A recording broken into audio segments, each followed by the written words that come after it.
कौन ब्रह्मा का पिता है, कौन विष्णु की मां, शंकर का दादा कौन है, हमको दे बता।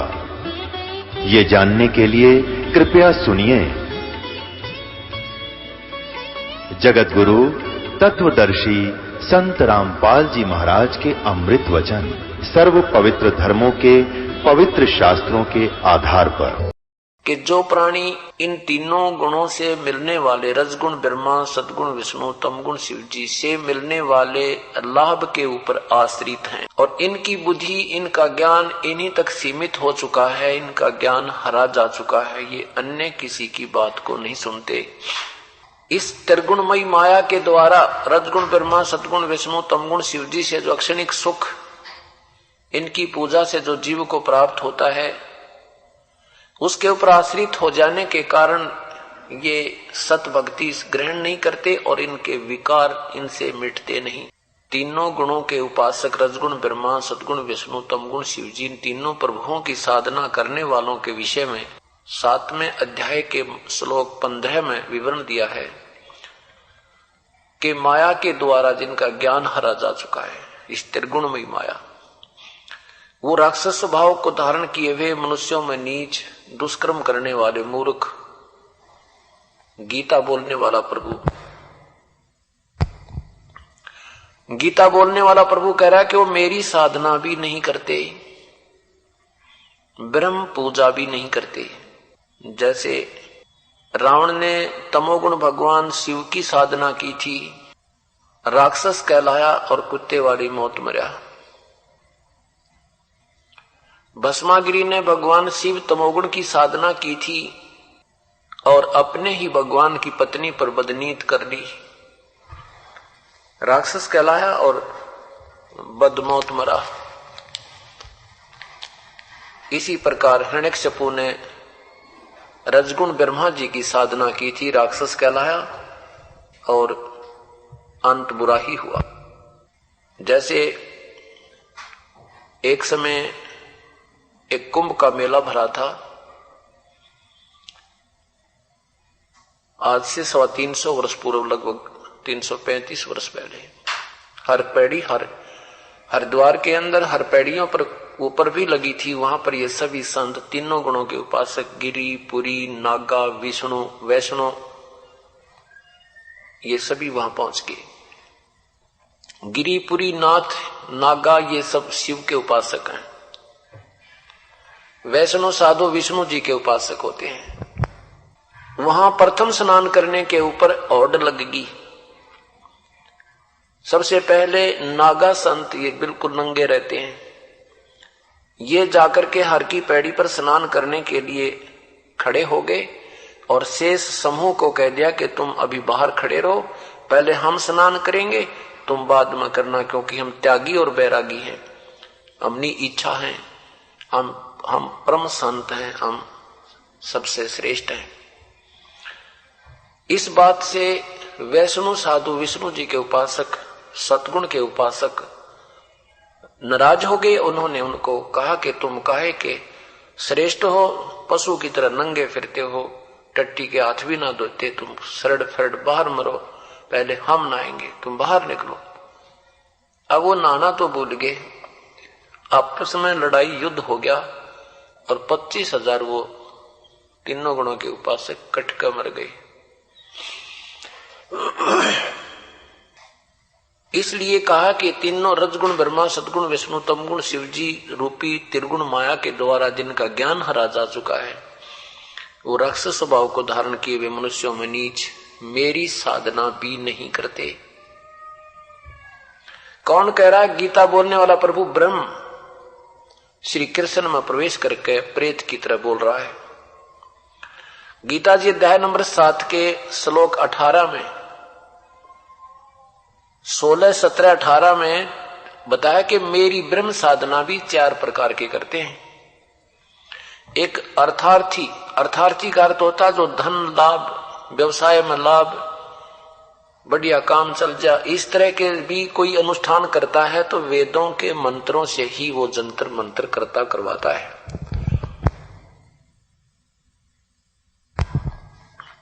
ये तो अर्थार्थी, दूसरे आर्त बहुत बताया। आर्त वो होते हैं जो कोई संकट निवारण के लिए भी अन्य किसी मंत्र का आश्रय नहीं करते, वो भी वेदों के अनुसार ही अपने जंतर मंत्र, वेद श्लोकों के मंत्रों के आधार पर ही वो अपना कोई जंतर मंत्र करते हैं, वो आर्त कहलाते हैं। और तीसरे जिज्ञासु।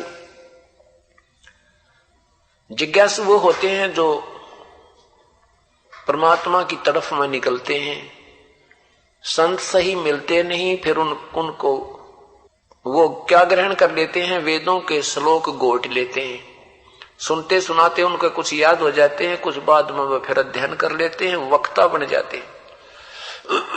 ये भी साधक ठीक नहीं, इन तीनों को रिजेक्ट किया है। चौथे प्रकार के बताए हैं ज्ञानी।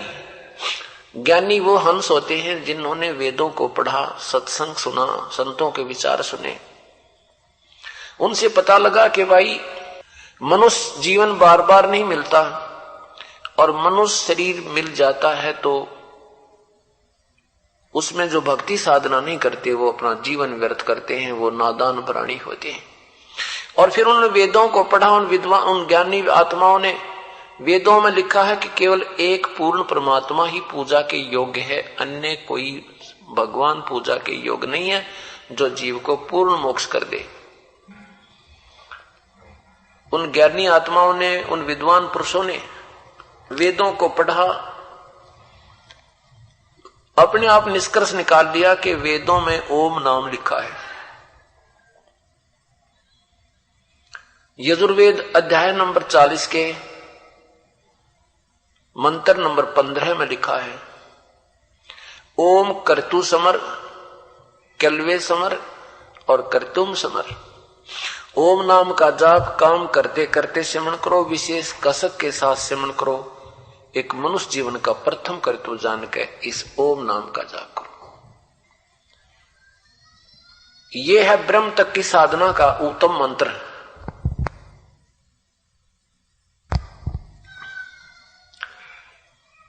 उसके बाद फिर क्या बताया है कि 40वें अध्याय के 10वें मंत्र में यजुर्वेद के, यजुर्वेद अध्याय नंबर 40 मंत्र 10 तथा 13 में क्या बताया कि उस परमात्मा के विषय में कोई तो कहता है वो आकार में है, कोई कहता है वो साकार है, कोई कहता है जन्म लेकर श्री कृष्ण आदि रूप में जैसा भी सुना तो मानते हो, कोई कहता है कि वो कभी जन्म नहीं लेता। इसके विषय में, उस परमात्मा के विषय में, उसकी साधना के विषय में तो कोई तत्वदर्शी संत ही बताएगा, उससे सुनो। वेदों तथा गीता जी के बोलने वाला ब्रह्म भी अपनी अल्पज्ञता सिद्ध कर रहा है कि मुझे नहीं पता उस परमेश्वर की सत्य साधना के विषय में। तो उन ऋषियों को वो तत्वदर्शी संत मिला नहीं। तत्वदर्शी संत न मिलने से उन्होंने अपन निष्कर्ष निकाल लिया वेदों से, ओम नाम के जाप का हजारों वर्षों तक साधना की। ओम नाम के जाप से प्रभु प्राप्ति नहीं होती, अन्य सिद्धियां आ जाती हैं। और इस नाम की कमाई से स्वर्ग प्राप्ति, महास्वर्ग प्राप्ति, देव पद प्राप्ति, पृथ्वी के ऊपर राज्य का प्राप्त होना, ये सुविधाएं, ये लाभ होता है। और साथ में पाप आधार पर 84 लाख योनियों में कष्ट उठाना, नरक में जाना, ये भी सदा बना रहेगा। क्योंकि ब्रह्म और परब्रह्म तक की साधना से जैसे कर्म प्राणी करेगा दोनों ही भोगने होते हैं। पूर्ण परमात्मा कबीर परमेश्वर की साधना से पाप का भोग विधिवत साधक का समाप्त हो जाता है। तो उन ऋषियों ने हजारों वर्षों तक साधना की, उनमें सिद्धियां आ गई, उसमें सिद्धियां आ जाती हैं और उन सिद्धियों को प्राप्त करके वो सोच लेता है कि तेरे बराबर आज कोई भी साधक नहीं है। और परमात्मा कहता है कि जो इन सिद्धि रूपी खिलौनों को प्राप्त करके और मस्त हो जाता है वो अपना जीवन खो जाता है। परमात्मा ने बताया है कि हमारे जो नाम, सार नाम और आपके जो सत्यनाम आपको मिलेगा, विधिवत साधक को 24 सिद्धियां आ जाएंगी। इन अन्य भगवानों ब्रह्मा विष्णु महेश आदि की साधना से, ब्रह्म तक की साधना से, परब्रह्म तक की साधना से 8 सिद्धि और 9 निधि ही प्राप्त होती है। 8 सिद्धियां। परमात्मा कहता है कि हमारे साधन में, हमारी भक्ति में, उस सतनाम की साधना में आप में 24 सिद्धियां आ जाएंगी, लेकिन इन सिद्धियों का कभी प्रयोग मत करना। ये सिद्धियां तो भक्ति की बाई प्रोडक्ट है, भक्ति का बाई प्रोडक्ट है, इसकी हमें आवश्यकता नहीं। जैसे तेल निकालते हैं तेलों से तो खल आप पर बन जाती है, वो खल यूजलेस है और तेल आवश्यक वस्तु है। ये जो सतनाम से तुम्हें वस्तु मिलेगी वो परमात्मा प्राप्ति, सतलोक में स्थान मिलना, वो तो तेल समझो, और ये सिद्धियां खल समझो। खल ये पशु खाते हैं उसको, इंसानों के यूज नहीं। भावार्थ है कि संतों को, संत नहीं देखते उस खल को, पशु नहीं, इंसान नहीं खाते खल को। तो यहां जिन्होंने ये खल खाई उनके विषय में बताते हैं। तो हमारी साधना से कौन कौन सी सिद्धियां आ जाती हैं? शब्द मैल में सिद्ध 24, हंस बिछोड़ बिस्वे 20। हमारे इस वास्तविक मंत्र में 24 सिद्धि आ जाएंगी, लेकिन हमारे से इस जीव को दूर कर देंगी पक्कम पक्का। क्योंकि एक सिद्धि कोई दिखा दे यहां पर, उस सिद्धि के आधार पर सारा संसार इकट्ठा हो जाए, प्रभुता का पात्र बन जाएगा, प्रभुता का पात्र बन जाएगा, लेकिन भगवान से दूर हो जाएगा। जो प्रभु हो गया वो भगवान से रिजेक्टेड है, क्योंकि प्रभु तो एक ही है, बाकी तो उसके बच्चे और दास ही रहना उत्तम होता है। तो क्या बताते हैं? शब्द महल में सिद्ध 24, हंस बिछोड़ बिस्वे 20। एक सिद्धि सुरदेव मिलावे, एक सिद्धि मन वृत्ति बतावे, एक सिद्धि हो पवन स्वरूपी, एक सिद्धि होवे अनुरूपी, एक सिद्धि निस्वासर जागे, एक सिद्धि सेवक हो आगे, एक सिद्धि स्वर्गापुर वासा, एक सिद्धि सब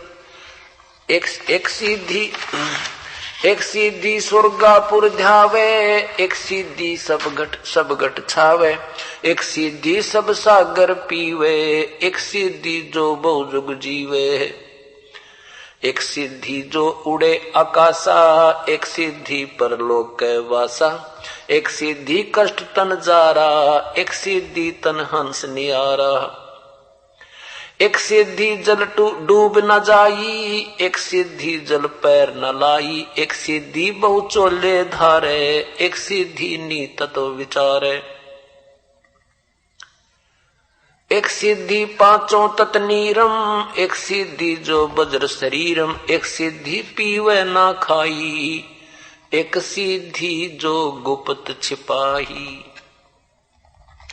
एक सिद्धि ब्रह्मंड चलावे, एक सिद्धि सब नाद मिलावे, एता खेल खिलारी खेले, सो हम हंसा पर गट बेले।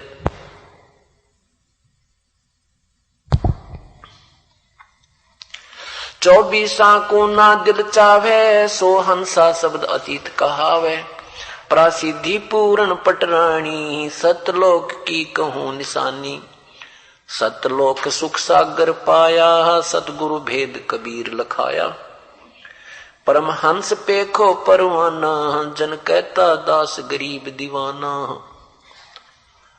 अब क्या बताई है कि हमारी साधना से 24 सिद्धियां आप में आ जाएंगी, और इन 24 की तरफ भी कोई ध्यान नहीं देना तुमने।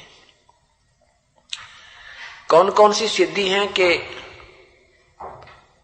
एक सिद्धि मन वृत्ति बतावे, एक ऐसी सिद्धि होती है जो मन आपके मन की बात बता देता है, तो उसके कारण ही वो प्रभु पाक जाता है।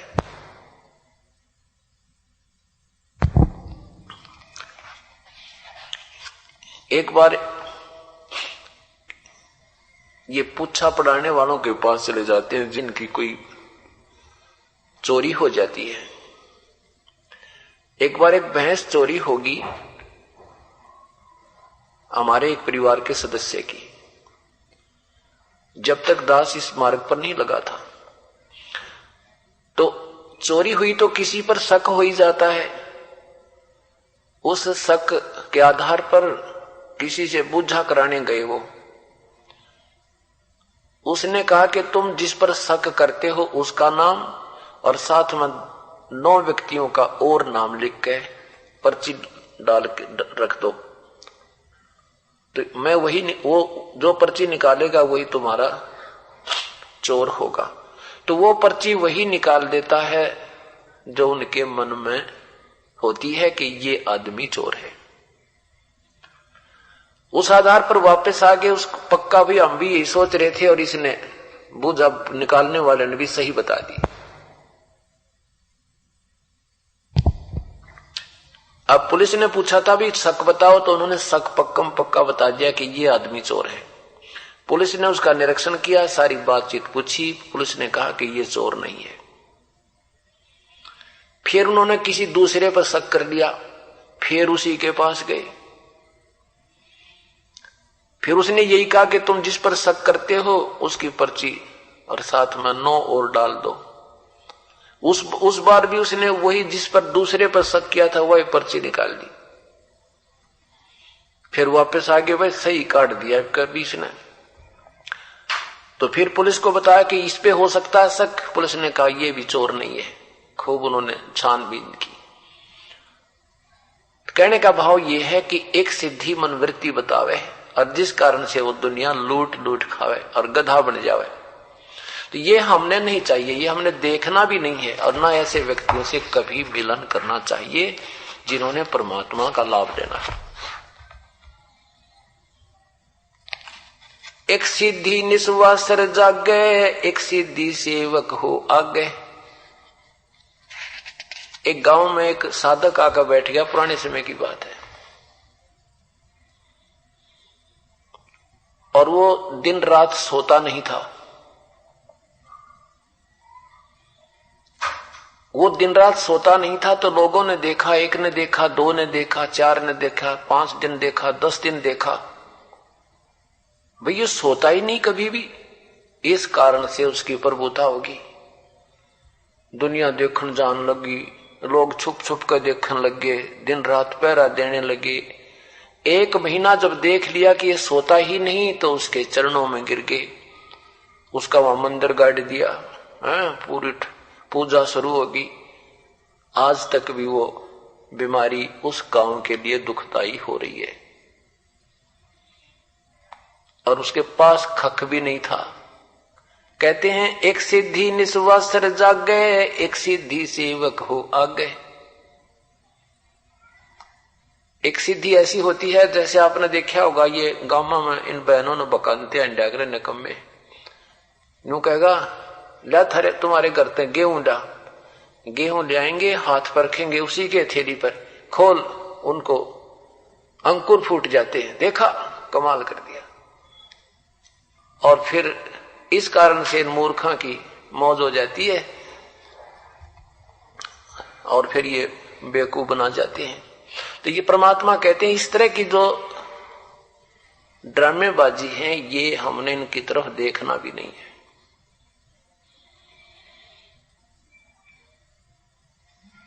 एक सिद्धि जल डूब न जाई, एक सिद्धि जल पैर न लाई। एक सिद्धि ऐसी होती है कि उसके जल पैरों का पानी ना लगता। वहां एक गांव में सिसाना गांव में एक नहर के पास आश्रम बना हुआ एक महात्मा का। उनमें ये एक खासियत बताते थे कि ये पानी में अगर निकल जाए इसका पैर का पानी ना लगता, गारा ना लगती। बस इसी कारण से वो सिद्ध पाक गया और दुनिया ने आश्रम गाड़ दिया। ऐसी ये सब कहानी क्यों बिगड़ी? क्योंकि हम स्वयं भक्ति के इस तत्व ज्ञान से अपरिचित थे। तो इन ऐसे संतों का सूत बैठा रहा हमें मूर्ख बनाने में। एक सिद्धि जल डूब ना जाई। एक सिद्धि ऐसी होती है जो ऐसे चलता है, जमीन के पर चलते हैं, ऐसे पृथ्वी पर चलता है। तो ये भी सिद्धि हमें पसंद नहीं, इसकी हमें आवश्यकता नहीं। एक नाथ के, एक सिद्ध के, तपस्वी के 2 शिष्य थे। उस गुरुदेव के शरीर त्यागने के बाद वो अपनी साधना को परिपक्व करने के लिए उनके द्वारा बताए साधन के आधार पे अपने अपने दूसरी दिशा में, अपोजिट दिशा में चले गए। उनमें से एक को ये तत्व ज्ञानदर्शी परमेश्वर के प्यारे संत मिल गए। उसने उस पुरानी गलत साधना को त्याग कर, उस तपस्वी वाली साधना को त्याग कर, वो सिद्धि प्राप्ति वाली साधना को त्याग कर परमात्मा प्राप्ति वाली साधना प्रारंभ कर दी। वो झूठा गुरु वाला नाम त्याग दिया और परम संत से उपदेश लेकर जीवन कल्याण कराया। और दूसरे वाला उसी पुरानी अपने पूर्व गुरुदेव की साधना पर आरूढ़ रहा। 12 वर्ष के बाद वो दोनों एक दरिया के ऊपर किसी समागम में मिले, कुशल मंगल पूछा, अपनी अपनी साधना के विषय में जानकारी चाहिए। तो जिसने वो तत्वदर्शी संत मिल गया था, उस संत ने कहा, उस भक्त ने कहा कि मुझे तो जो मिलना था सब कुछ मिल गया। दूसरे जो सिद्धि प्राप्ति के लिए प्रयत्न कर रहा था और उसने कोई सिद्धि प्राप्ति कर चुका था, वो कहता है कि कोई दिखा अपनी सिद्धि। तो उस तत्वदर्शी संत के साधक ने कहा कि हमने कोई सिद्धि नहीं, हमने परमात्मा प्राप्ति कर ली है। दूसरा कहता है कि नहीं, आपको कुछ नहीं मिला, आपने महान गलती कर दी है, आपने कोई साधना की नहीं, गफलत की है। मैं दिखाऊं आपको मैंने क्या प्राप्ति की 12 वर्ष में। कहा दिखाओ क्या प्राप्ति की आपने। उस दरिया के ऊपर से ऐसे चल रहा जैसे थल पर चलता है पृथ्वी पर, और दूसरे किनारे चला गया और वहां से फिर वापस आ गया। कहा देखा कैसी सिद्धि पाई है मैंने। वो जो तत्वदर्शी संत का सेवक था वो कहने लगा, नादान, 12 वर्ष में 2 अन्य का काम की प्राप्ति की तूने, 2 अन्यों की। एक अन्य में ये नौका वाला दरिया से परली तरह छोड़ देता, एक अन्य में वापस ले आता। 12 वर्ष में तूने 2 अन्य की कमाई करी, ये कोई भक्ति नहीं तेरी। तो एकदम असमंजस में पड़ गया इस बात में, भाई सचमुच ये भी कोई बात हुई, फिर इससे क्या मिलेगा तुझे, घूमता रहे दरिया पर मर भूखा। तो वो कहने लगा फिर क्या बात है। फिर उन्हें पूरा तत्व ज्ञान समझाया, फिर वो सारी कहानी बताई। तब उस अनजान साधक ने कहा कि मेरा भी कल्याण कराओ, उस महापुरुष के पास ले चलकर।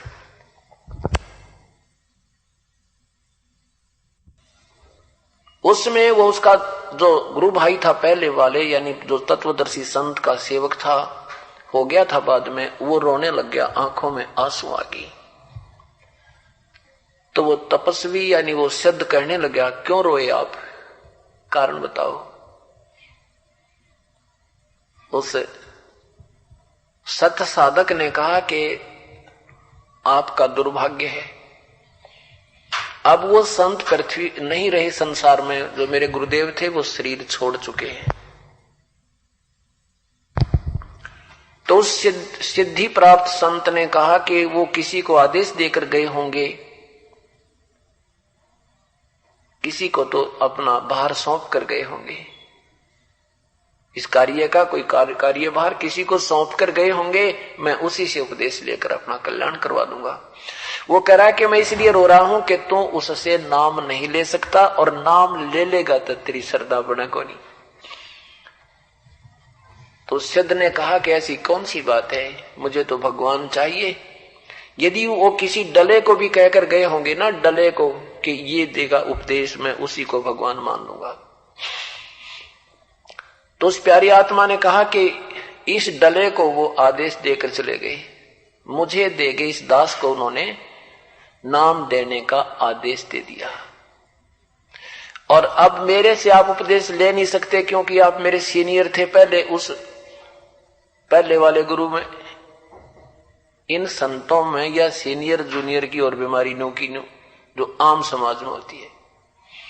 तो कहा कि उससे इसलिए तुम मेरे से नाम नहीं दे सकते क्योंकि मैं आपसे जूनियर था, उस पहले गुरु के चेले मत है। तो वो सिद्ध जो था वो सिद्ध बन रहा था बेचारा, मैं चरण पकड़ लिए उस अपने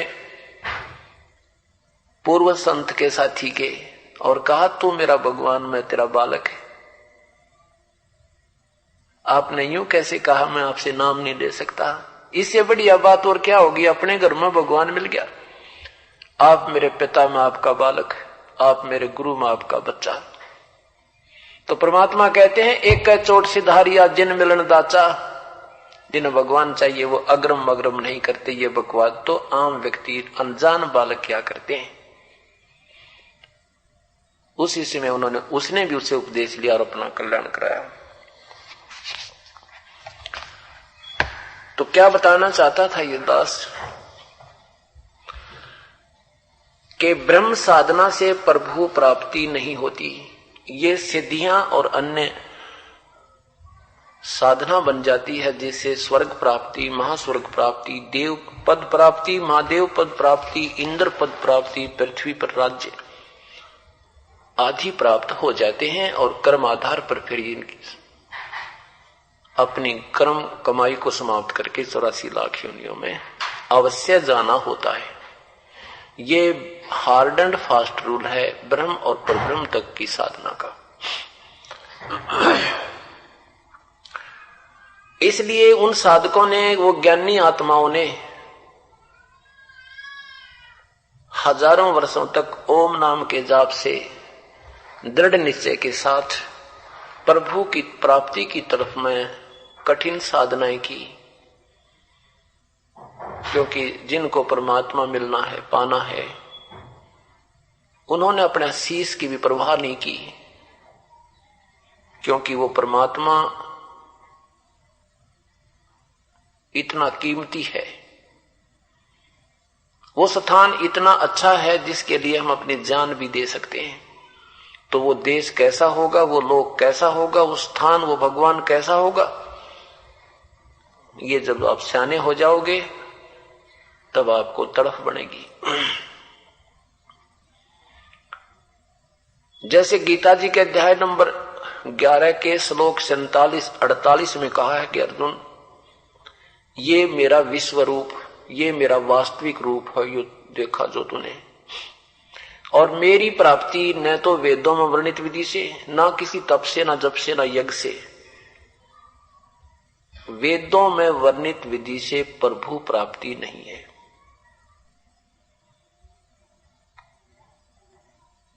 इससे अन्य लाभ है।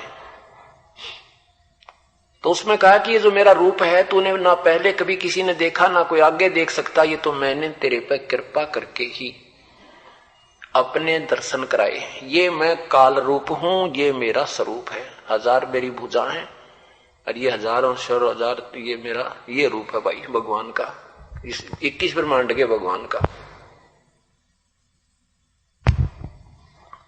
तो इसमें फाइनल कर दिया गीता जी के अध्याय नंबर 11 के मंत्र 48 में कि तेरे अतिरिक्त ना तो किसी ने पहले देखा और ना ही कोई आगे देख सकता।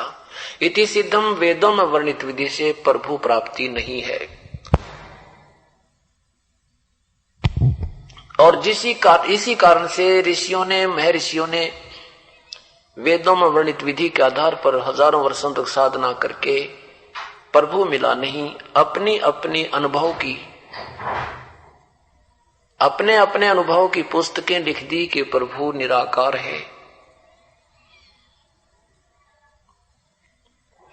अन्य जो छोटी मोटी कोई झलक अंदर की देखी उसका विवरण कर दिया, वो भी एक दूसरे की नहीं मिलती।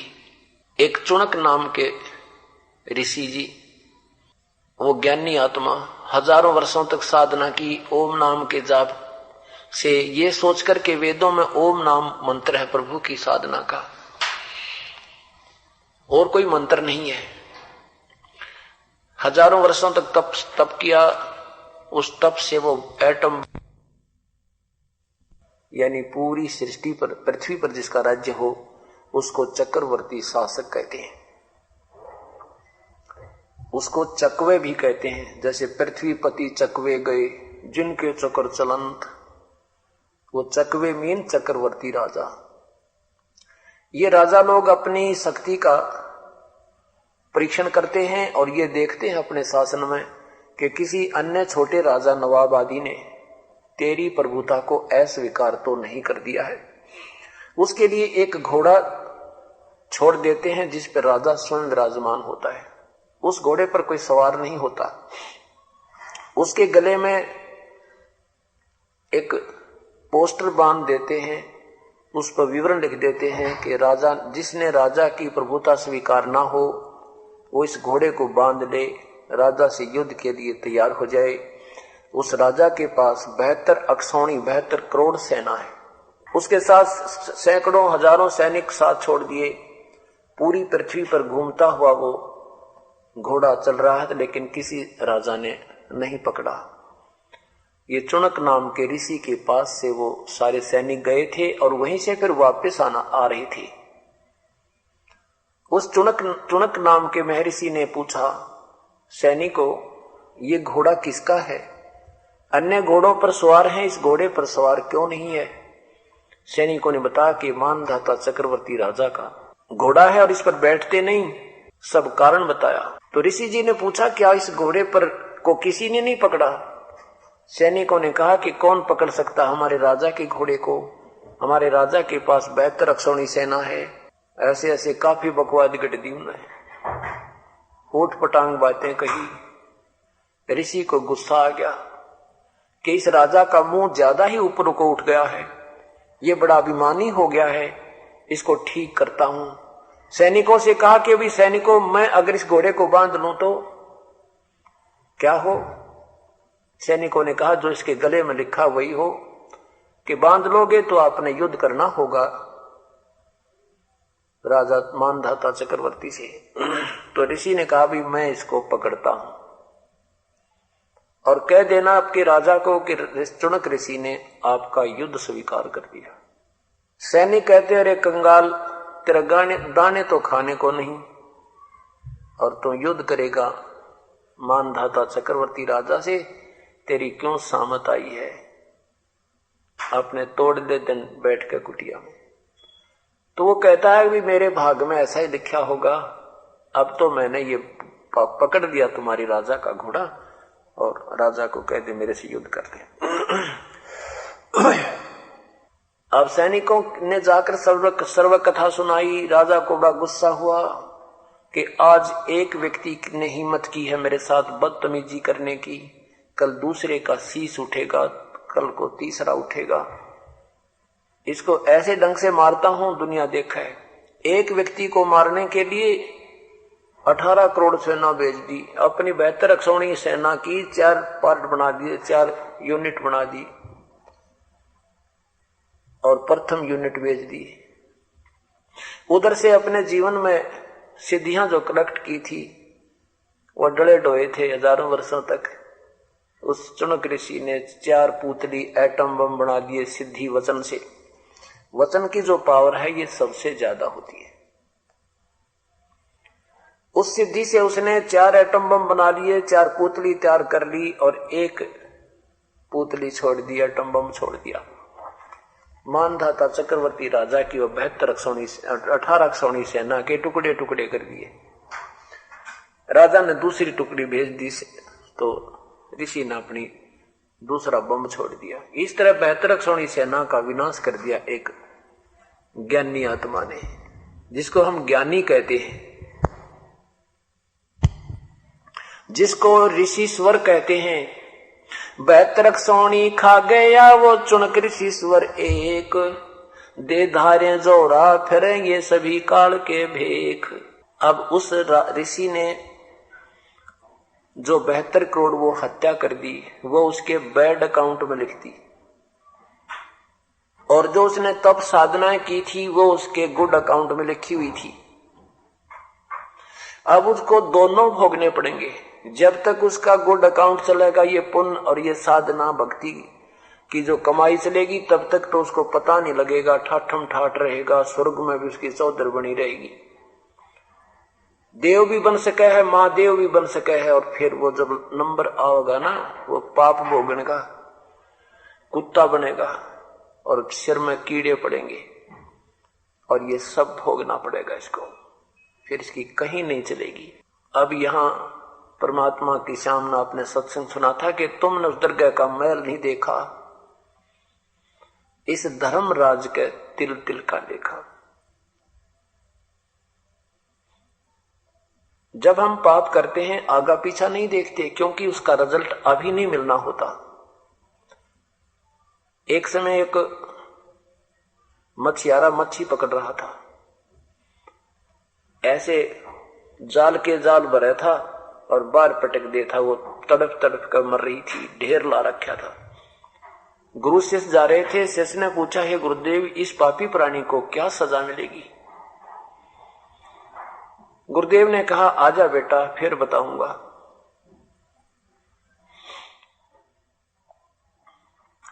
चार 5 वर्ष के बाद, 10 वर्ष के बाद वो फिर मिलते हैं। 4, 5, 10 वर्ष के बाद फिर उन्होंने क्या देखा कि एक हाथी का बच्चा 2 वृक्षों के बीच में कम जगह थी, उछल कूद करता हुआ उन दोनों के बीच में फंस गया और ऐसे झटकम पटकम करके वो निकलता गया, पर उसका जख्म हो गए गहरे और उसमें ये जीव गिर गए, कीड़े पड़ गए, बड़ा बड़ा चिंगाड़ मार रहा है और इतने लंबे लंबे कीड़े उसके शरीर को खा रहे। वो दोनों गुरु शिष्य वहां से निकल रहे थे, तब गुरु शिष्य ने पूछा, हे गुरुदेव, इस हाथी के बच्चे ने ऐसा कौन सा पाप किया है जो इसको इतना भयंकर पीड़ा हो रही है? तब गुरुदेव ने बताया, बेटा, ये वो मछियारा था जो मच्छी पकड़ रहा था। जब तक इसने सोची भी ना थी ये बिरान माटी होगी, कूद कूद कर मांस मच्छियां पकड़ रहा था, खा रहा था, अब वो अपना भोग भोग रहा है। तो यहां परमात्मा कहते, तुमने उस दरगाह का मैल नहीं देखा, उस धर्मराज के वही पाई पाई का लेखा। तो क्या बताना चाह रहे थे कि जैसे तीनों गुणों के उपासकों के विषय में आपने पढ़ा कि ब्रह्मा विष्णु महेश के साधक, तीनों गुण, रजगुण ब्रह्मा, सदगुण विष्णु, तमगुण शिव जी के साधक कैसे कट मरे वहां पर। हर पैड़ी, हर की पैड़ी कहें हरिद्वार में, जहां भगवान की उपस्थिति भी मानते हो, और भगवान के सामने ऐसा जुल्म कर डाला, 25,000 व्यक्तियों का कत्ल कर दिया। तो क्या बताते हैं आदनी गरीबदास साहिब जी, तीर तुपक तलवार कटारी जमधड़ जोर बधावे हैं, हर पैड़ी हर हेत न जाण्या वाजा करद चलावे हैं, काटे शीस नहीं दिल करुणा ये जग में साध कवावे हैं, जो जन इनके दर्शन को जावे उनको भी नरक पठावे हैं। ये भी बैदा है, बैदा माने व्यर्थ साधना है, जो साधना करते हैं ये व्यर्थ है। कि काटे शीस नहीं दिल करुणा, अरे ये जग में साध कवावे। ऐसे ही चुनक ऋषि के बारे में कि बैतरक सोनी खा गया वो चुनक ऋषि स्वर एक, दे धारे जोरा फिर ये सभी काल के बेख। ये काल तक की साधना के, ब्रह्म तक की साधना के उपासक भी दे धारे जोरा फिर, जोरा माने मौत, कि ये चलती फिरती मौत फिर ये ऋषि और महर्षि कहलाते हैं। ऋषि अपनी साधना कर रहा था, राजा अपना कर्म कर रहा था। बताओ उस ऋषि ने पंगा लेने की क्या जरूरत थी कि मन बांध लिया घोड़ा, तेरा गजब हुई हो। क्योंकि ये काल पहले तो इनको उल्टी साधना से बम बनावे और फिर रिमोट उसके हाथ में, मन उसी का एलिमेंट है, और वहां से रिमोट ऑन कर दी, उल्टी बुद्धि कर दी उस ऋषि जी की। तो यहां परमात्मा कहते हैं, स्वर्णर मुनिजन 33 करोड़ी बंदे सभी काल की डोरी। ये 33 करोड़ देवता, 88,000 ऋषि भी उस काल के ही बंधन में, उसी की डोर का बंध रहे हैं। वही इनकी इनका जो है ना उसी के संकेत से सब कार्य हो रहा है और यहीं तक की साधना और यहीं तक ये उलट पुलट के खेल में उलझे हुए हैं।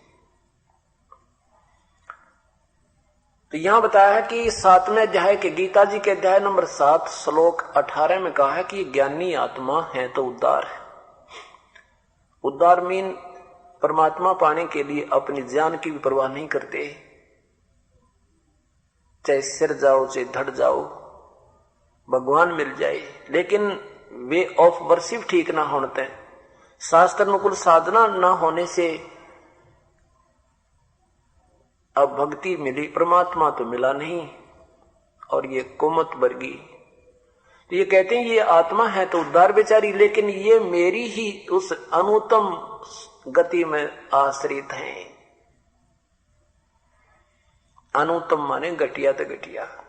अब ब्रह्म तक की साधना भी अनुत्तमाम, कति घटिया, कति व्यर्थ, क्योंकि ना जन्म मृत्यु समाप्त हो सकती, न ही कर्म का दंड समाप्त हो सकता। जैसा किया ज्यों का तो फल मिलता ही रहेगा, 84 लाख योनियां भी भोगनी ही पड़ेंगी।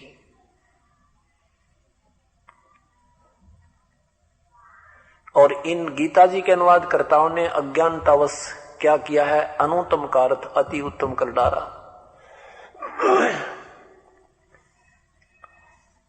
क्योंकि उन्होंने श्री कृष्ण जी को ही हीरो बना रखा था गीता जी में, जबकि श्री कृष्ण जी तो कहते हैं मुझे तो पता ही नहीं गीता जी में मैंने बोला क्या था। संक्षिप्त महाभारत द्वितीय भाग गीता प्रेस गोरखपुर से प्रकाशित। पुराने का पृष्ठ नंबर है 1531 और नए का 667 नंबर पृष्ठ पे जो कि तू लिखा है कि जब महाभारत समाप्त हुई, युधिष्ठिर गद्दी पर विराजमान हुआ, श्री कृष्ण जी द्वारका जाने की तैयारी की, तो क्योंकि श्री कृष्ण जी पांडवों के धार्मिक गुरु थे, वो शिक्षा दीक्षा देते थे, नाम देते थे, तो सभी ने मिलकर प्रार्थना की कि आप एक सत्संग कीजिए गुरुवर, फिर जाना ताकि हम आपके आदेशों का पालन करते रहें। तो श्री कृष्ण जी ने वो समय और स्थान तिथि निहित कर दी। सत्संग के दिन सत्संग स्थल से कुछ समय पूर्व दोनों अर्जुन और कृष्ण घूम रहे हैं, श्रोतागण स्थान ग्रहण कर रहे हैं। अर्जुन ने कहा कि हे भगवान, आज वो गीता वाला ज्ञान मुझे फिर सुनाना, युद्ध के कारण मैं भूल गया, उसको याद नहीं रहा। तो श्री कृष्ण जी ने कहा, रे बुद्धिहीन कर्महीन, तो बड़ा निकम्मा है, तूने वो इतना निर्मल ज्ञान याद क्यों नहीं रखा। और स्वयं कहते हैं भाई मुझे तो याद नहीं मैंने क्या कहा था, अब मैं उसका पूरा नहीं दोहरा सकता। बताओ, अब मैं सत्संग कर रहा हूं, आप सुन रहे हो, इस पूरे सत्संग को आप 20% याद रख सकते हो गणित करना, जो पहली बार व्यक्ति आएगा। और फिर मैं आपसे, आप मेरे से पूछो कि जी वही सत्संग सुनाना जो आपने बरवाला में सुनाया था, और मैं कहूं कि तुमने याद क्यों नहीं रखा और मुझे तो अब याद नहीं, तो ये बात जची नहीं। क्यों नहीं जची? क्योंकि श्री कृष्ण में वो प्रेतवत ब्रह्म बैठ कर बोल गया और श्री कृष्ण वाली आत्मा को कति ज्ञान नहीं था गीता जी में क्या कहा। तो अब मैं अपने होश वास में बोल रहा हूं, मेरे से कभी सुन लेना, ये सत्संग जो का तो सुना दूंगा और आप नहीं सुना सकते।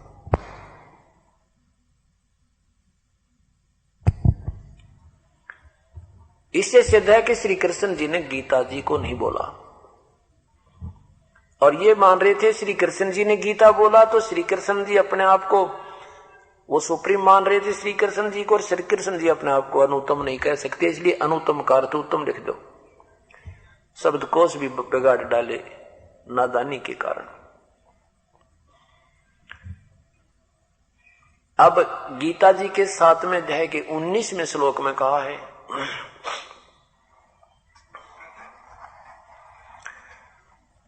सातवें अध्याय के 19वें श्लोक में कहा कि बहुनाम जन्मानाम अन्ते ज्ञानवान माम प्रपद्यते।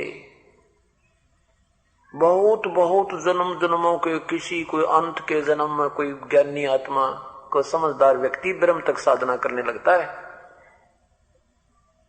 ब्रह्म तक की साधना भी कोई एकाध हजारों कितने जन्मों के बाद कोई एकाध ज्ञानी समझदार व्यक्ति करता है नहीं, और वासुदेव सर्वमिति स महात्मा सुदुर्लभ है, ये बताने वाला कि वो वासुदेव ही सब कुछ है, सर्वस्व सब कुछ, यानी पूजा के योग भी वही है, सृष्टि रचनहार भी वही है, कर्मों के पाप कर्मों का विनाशक भी वो वासुदेव ही है, और वही पूजा के योग्य है, अन्य पूजा करने योग्य प्रभु नहीं है। ये ज्ञान देने वाला महात्मा तो बड़ी मुश्किल तय मिलेगा।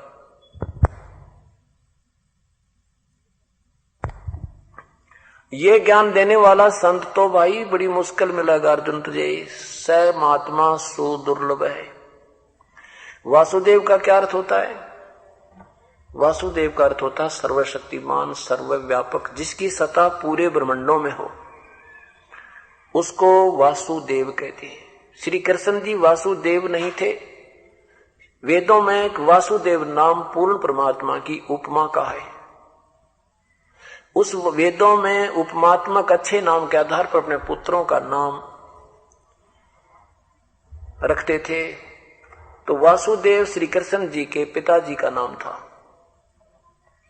वो वासुदेव नहीं थे। जैसे अब कोई कृष्ण नाम रखता अपने बच्चों का, तो वो कृष्ण नहीं है जिस कृष्ण की हम महिमा सुना करते थे। उसकी उपमा के आधार पर कृष्ण नाम रख लेते हैं।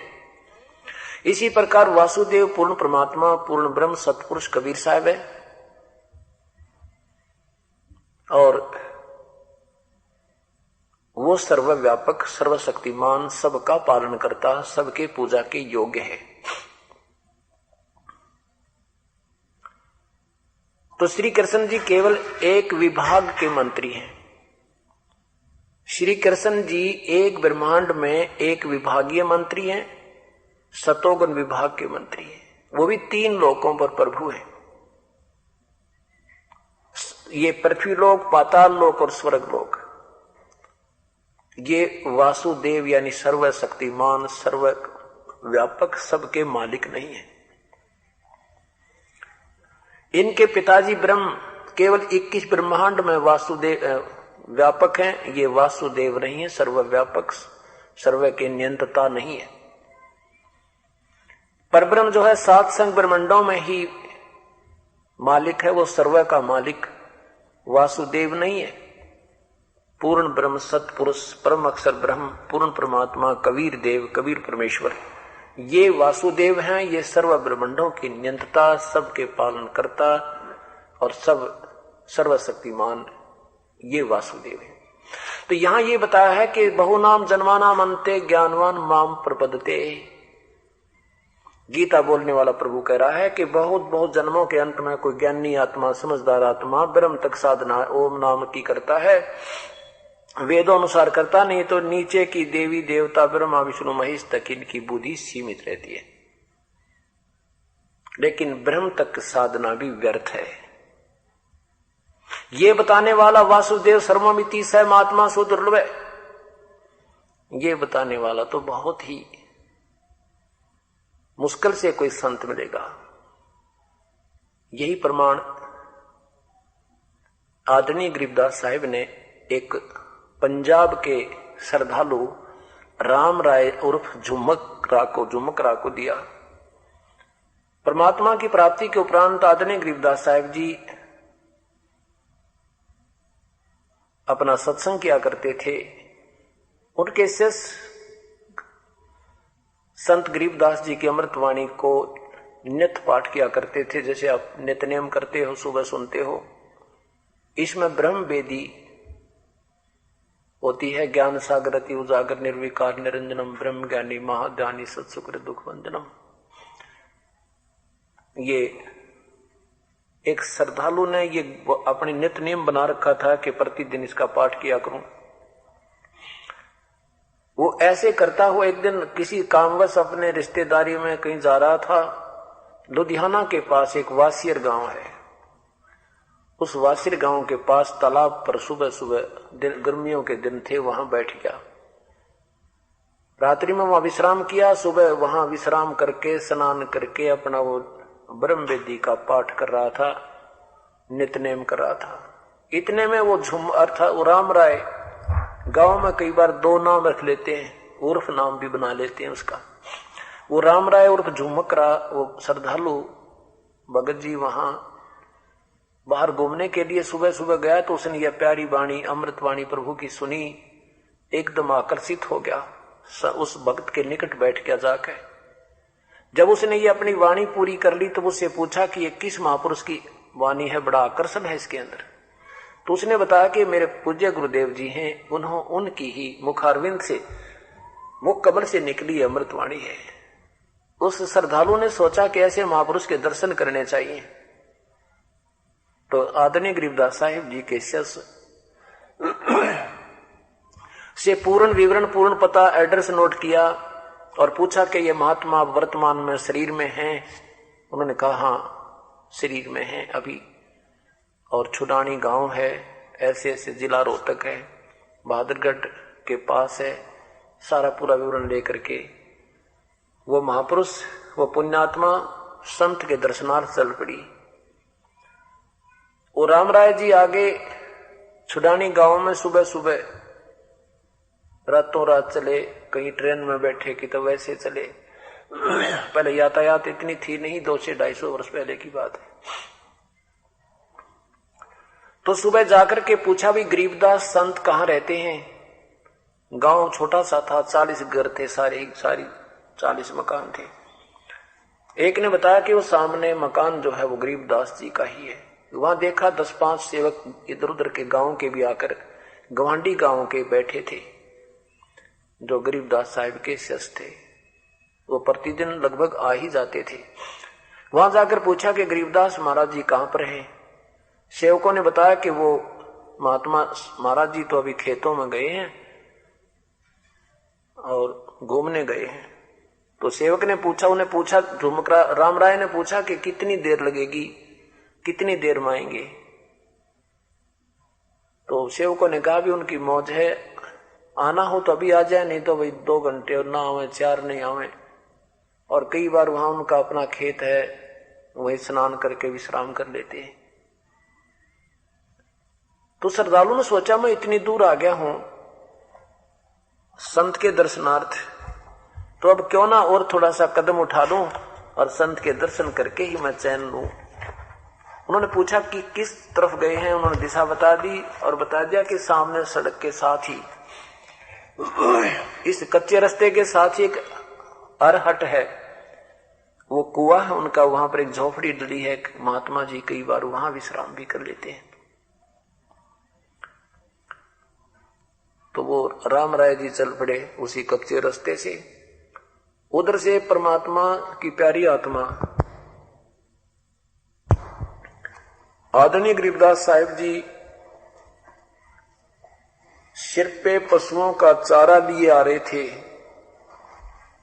जवार काट के, और सिर पे ऐसे एक बरोटा उठाए आ रहे थे, एक पशुओं का चारा लिए आ रहे थे।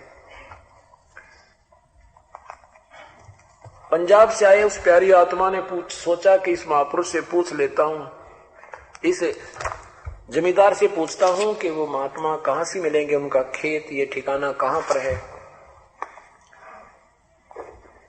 रामराय ने पूछा भी यहां गरीबदास महाराज जी कहां मिलेंगे।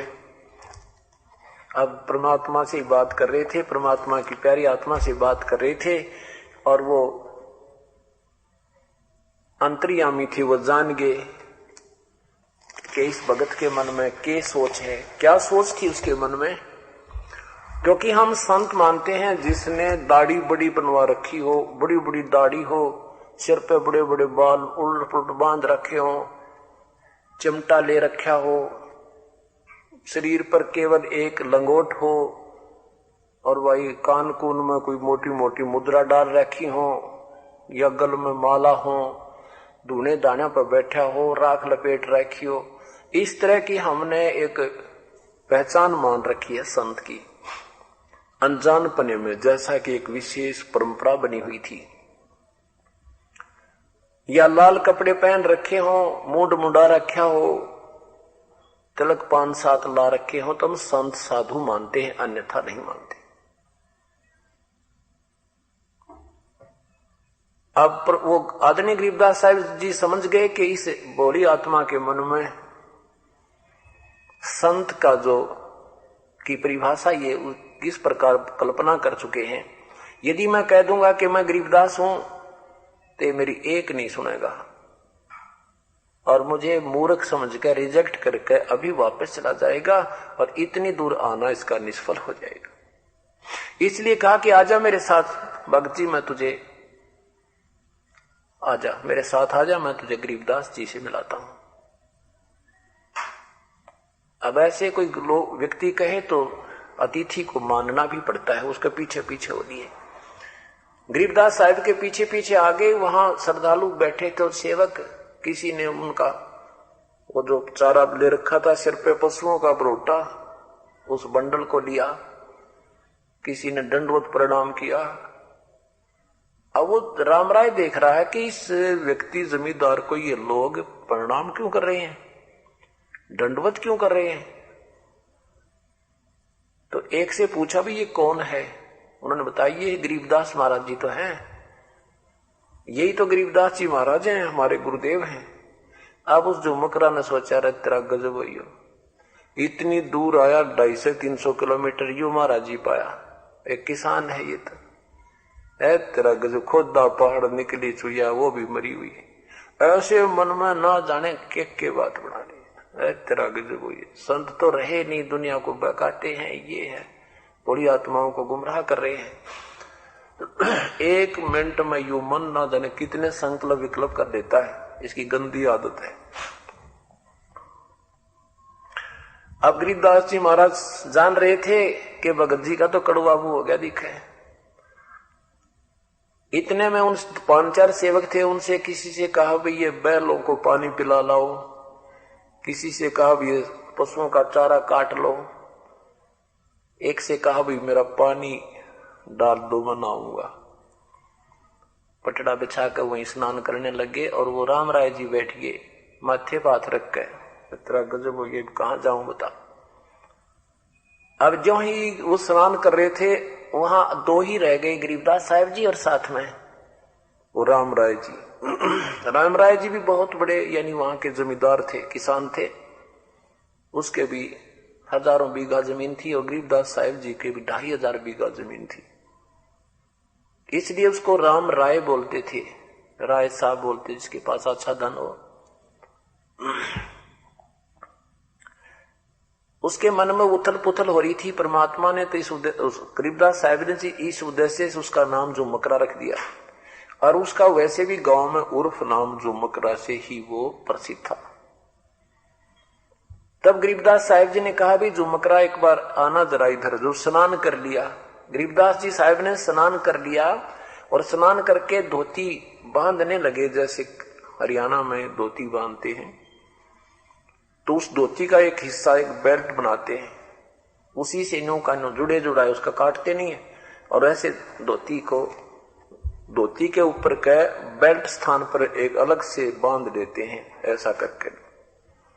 तो गरीबदास जी ने कहा भी झुमकरा आना, मेरी उंगली का चोट लग गई और चोट लगने से ये काम नहीं कर रही, ये गांठ नहीं लग रही मेरे से, धोती का गांठ ला दे मेरी के। झुमकरा जी उठे और उन्होंने खड़े हुए और धोती के नू ला के चारों तरफ गए और गांठ ला के ऐसे करे ना, गरीबदास जी के शरीर के अंदर से निकल के धोती का गांठ लागी, शरीर के अंदर से धोती आ गई। अब झुमकरा जी ने सोचना, रामराय जी ने सोचा तेरे धोखा लग गया, उल्टी गांठ लगी की है, अब का फिर लगाता हूं। दूसरी बार किया, दूसरी बार फिर ऐसे ही, तीसरी बार किया, तीसरी बार फिर ऐसे ही। तब गरीब वो क्या सोच रहा था कि मेरे कैसा जमींदार है, ये इसके मजदूर होंगे, ये इसने भगवान मान रहे हैं। तो कहते हैं परमात्मा क्या बोले गरीबदास साहिब जी कि झुमकरा मैं तो तेरे जैसा किसान हूं भाई, और ये गांठ क्यों ना लगती धोती के।